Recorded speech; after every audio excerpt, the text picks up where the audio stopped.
মেজাজ সুভাষ মুখোপাধ্যায়। থলির ভেতর হাত ঢেকে শাশুড়ি বিড়বিড় করে মালা জপছেন। বউ গটগট করে হেঁটে গেল।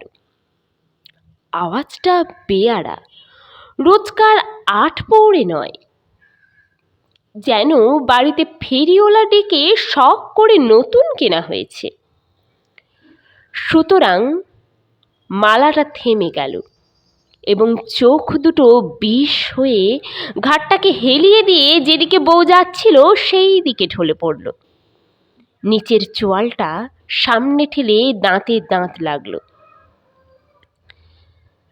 বিলক্ষণ রাগ দেখিয়ে পর মুহূর্তেই শাশুড়ির দাঁত, চোখ, ঘাড়, চোয়াল যে যার জায়গায় ফিরে এলো। তারপর সারা বাড়িটাকে আঁচড়ে আঁচড়ে কলতলায় ঝমর ঝম, খনর খন, খ্যাঁচ ঘ্যাস ঘিস, ক্যাঁচর ক্যাঁচর শব্দ উঠল। বাসনগুলো কোনোদিন তো এত ঝাঁঝ দেখায় না, বড় তেল হয়েছে। ঘুরতে ঘুরতে মালাটা দাঁড়িয়ে পড়ল। নোড়া দিয়ে মুখ ভেঙে দিতে হয়। মালাটা একবার ঝাঁকুনি খেয়ে আবার চলতে লাগলো। নাকে অস্ফুট শব্দ করে থলির ভেতর 5টা আঙুল হঠাৎ মালাটার গলা টিপে ধরল। মিনিষের আক্কেল বলিহারি, কোত্থেকে এক কালো অলক্ষণে পায়ে খোড়লা ঢিঙ্গি মেয়ে ধরে এনে ছেলেটার গলায় ঝুলিয়ে দিয়ে চলে গেল। কেন, বাংলাদেশে ফর্সা মেয়ে ছিল না? বাপ অবশ্য দিয়েছিল, থুয়েছিল। হ্যাঁ, দিয়েছিল, গলায় রসুরি দিয়ে আদায় করা হয়েছিল না। এবার মালাটাকে দয়া করে ছেড়ে দেওয়া হলো। শাশুড়ির মুখ দেখে মনে হচ্ছিল থলির ভেতর হাত ঢুকিয়ে দিয়ে এই সময়ে কি যেন তিনি লুকোচ্ছিলেন। একটা জিনিস, কম আশাকে বৌমা মরবার জন্য বিষ খেয়েছিল। ভাসুরপো ডাক্তার না হলে ও বউ এ বংশের গালে ঠিক চুলকালি মাখাতো। কেন, অসুখ করে মরলে কি হয়, ঢঙ্গি আর বললেছে কাকে। হাতে একরাশ ময়লা কাপড় নিয়ে কালো বউ গটগট গটগট করে সামনে দিয়ে চলে গেল। না, আর বাড়তে দেয়া ঠিক নয়। বৌমা, বলুন।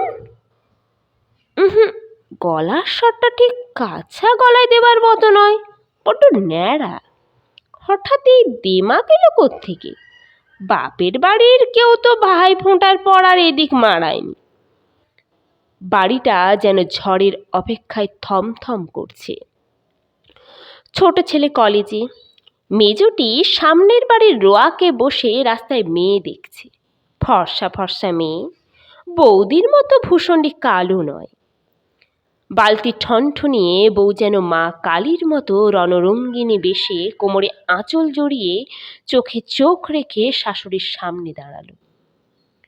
শাশুড়ির কেমন যেন হঠাৎ গা ছমছম করতে লাগলো। তাড়াতাড়ি থলির মধ্যে হাতটা লুকিয়ে ফেলে চোখ নামিয়ে বললেন, আচ্ছা থাক, এখন যাও। বউ মাথা উঁচু করে গটগট করে চলে গেল।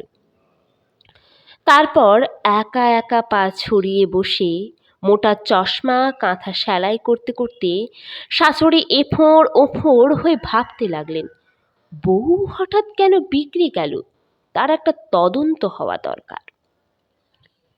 তারপর দরজা দেবার পর রাত্রে বড় ছেলের ঘরে আড়ি পেতে এই কথা কানে এলো।